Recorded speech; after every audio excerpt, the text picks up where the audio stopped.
Cece was a flight attendant. The best way to never forget a story, You know, their names here, but they're people. is to keep telling it. They were people that day, and because of these people, this plane went down here instead of making the capital. We've got to tell the story for those 40 because they can't, so. As Brad Schober reflects at the Flight 93 Memorial, The crater obviously was where the boulder is. we get to see the day through his eyes, Is that day still so vivid in your mind?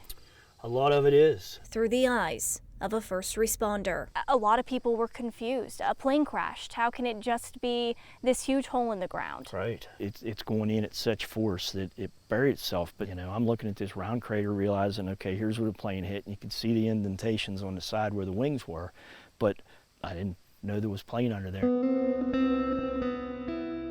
A call comes in on September 11th, 2001. You know, this is one call that A plane is down. will forever have changed us and you know, who our department is. The Shanksville Volunteer Fire Department is the first fire department on scene. I think it's fresh in our minds, but I do think people are losing focus of it. In a normally barren field, crews are met with total destruction. You didn't know what was going on. You didn't know if they were just flying planes into the ground everywhere or what. It was just the chaos that was throughout the whole nation. It was.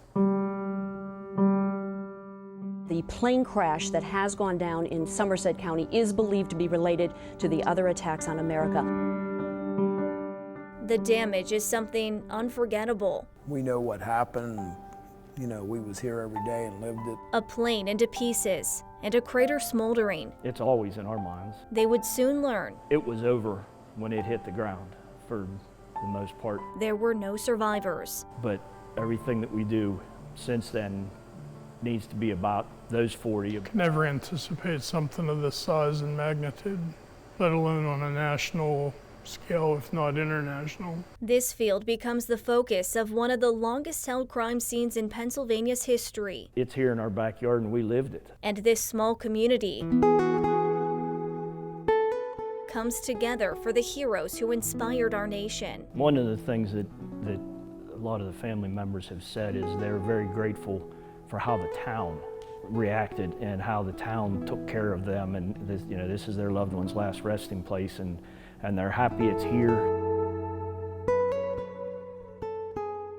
There's a lot of family that we've got to know. 2 decades later, Leroy Homer, his family comes in every year. those who responded that day continue telling their story for the 40 brave men and women who acted selflessly. It's these people that we owe. Nobody owes us anything. We didn't do anything. It's these people. As the sun gets ready to set at the Flight 93 Memorial, You know, they were brothers, sisters, husbands, children. Brad remembers the heroes of that day, You just wonder what was going through their mind. Yeah. so we never forget their story. You know, and not a one of them says they're from Shanksville, Pennsylvania. But this is where they rest.